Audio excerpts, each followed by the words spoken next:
Пред вас овде вечерва ќе се обрати професор по историја во гимназијата Гоце Делчев, Радован Илич.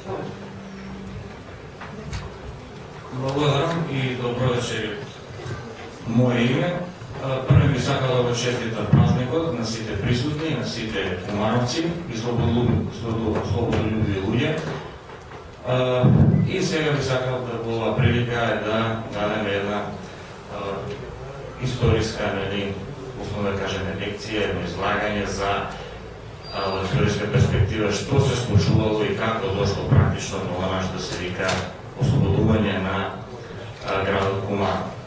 Во неколку реченици би сакал да кажам дека градот Куманово уште на почетокот на окупацијата од страна на фашистичките сили, конкретно дека имаме бугарска окупација, веднаш ги покажал своите слободолюбиви тенденции и заедно со прилепнели во започна востанието 41-а. Со текот на развивањето на народно-ослободителната борба во Македонија, така и Куманово ги зголемуваше своите ефективи и доприноси во таа намера Куманово да стане град кој што многу ќе допринесе за слободата на Македонија. Многу жртви има дадено од разни националности, македонци, албанци, срби, роми и други. Интересно е да се каже дека кумановците многу се истакнале во тие моменти на народно-ослободителното движење. Тука треба да споменеме Кумановскиот одред.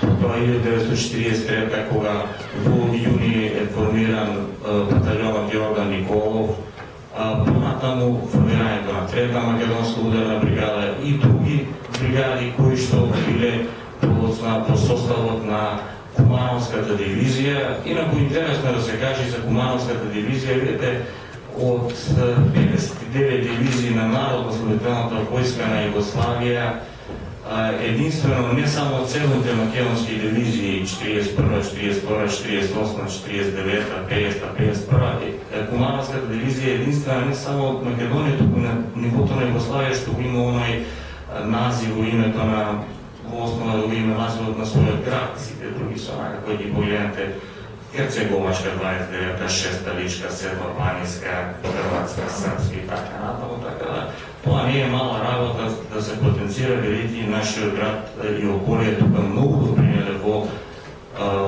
создавањето на една силна антифашистичка армија, која што војната е завршила како четврта сила по војна моќ на територијата на Европа.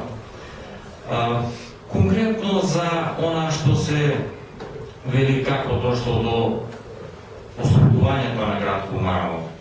Ете, градот Куманово бил дел од петата оперативна зона, од петте оперативни зони на народно-ослободителното движење. Тоа ги опфаќало северните и североисточните предели на Македонија. После заседание на АСНО во Прокопчински е разработен и план како Македонија да се ослободи. Конечно, како што знаете, септември 1944 година фашистичка Бугарија капитулира пред налетот на советските сили и практично ја продолжува војната, но преминува на страната на антифашистичката коалиција.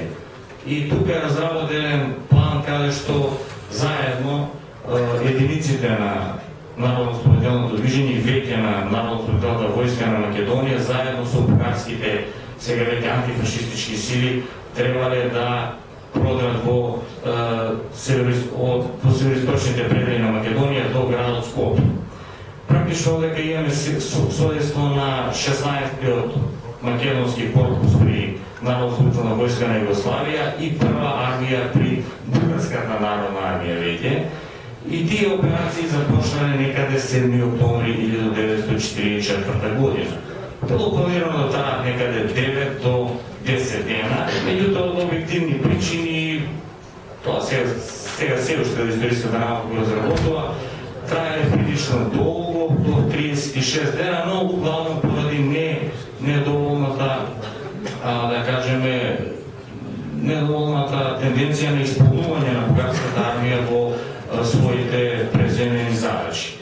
Значи, бугарите напредувале преку првата бугарска армија со двете дивизии, прва и втора, од која стигнале до Рекапшиња 25 октомври, им се придружува 11-та дивизија, додека пак Кумановската дивизија действувала од правецот помеѓу Крива Паланка и Куманово северно, додека бугарските армии имаат цел се пробиваат од исток према запад, нели, од линијата бугарско-македонска граница, Крива Паланка, Куманово, Скопје. Целта практично на оваа операција е и обиколување на германските сили, така наречената група армија Е, која е една од групата армии присутни на вермахтот на германските војни сили за југоисток. Што се случува овдека? Во почетокот операциите траеле прилично успешно. На 8 октомври ослободена Крива Паланка, 17-та бригада при Кумановска дивизија 15 октомври го ослободува градот Кратово. До 25 и 26 октомври е стигнато некаде до позициите до село Војник, за да после имаме план за околување на германските сили кај градот Куманово и насочување на народно-спомнителните сили во правец на Скопје. Која на некој начин им била и главна мета, да кажеме, во овој план за ослободување на овие предели на Северна и Североисточна Македонија. Значи, одека нашите сили, конкретно силите на народно-освободителното движење, имале за задача да ги сопрат навлегувањето на германските единици од север преку Србија и да се судрат со балистичките сили присутни кај Качаничка клисура и Скопска Црна Гора. Тука действувале 16-та и 18-та бригада, а 17-та ги помагала действијата на првата и втората дивизија при првата бугарска армија. При што некаде овие акции траеле прилично успешно и до 5 ноември е стигнато до линијата Шупи Камен 4 Кабановце, каде што веќе германците само гледале како да успеат да се извлечат, при што еден дел од единиците бил насочен кон Скопје, тоа е борбената група Фрибе, која што заедно со другите колаборационистички сили, прецебалистички, тука успеале да се извлече дел поглавном, али другите сили биле опфатени во одобрачот на действувањето на првата и втората бугарска дивизија и действувањето на македонската Кумановска дивизија и од југ, од Велес према Скопје действувала 42-та македонска дивизија, исто така од 16-тиот корпус македонски при Народно-освободителната војска на Југославија. Значи, генерално акцијата успеала и била ослободени овие градови. Единствено може да се каже дека поради не баш доволната ангажираност при одредени воени напредување на бугарската војска, пред се кај манастирот Забел и во одредена околина на село Страцин, доаѓа до тоа да германците можат да се извлечат и да предат во околина на Скопје. Значи, генерално, тоа е што можеме да кажеме вака за Кумановската битка и оваа операција која што е била замислена да, исто така може да се каже дека не е само за ослободување на Скопје и северните предели, туку истовремено тече операција против балистичките сили во Западна Македонија и против германските сили во югоисточните предели прегранично-струмички на Македонија.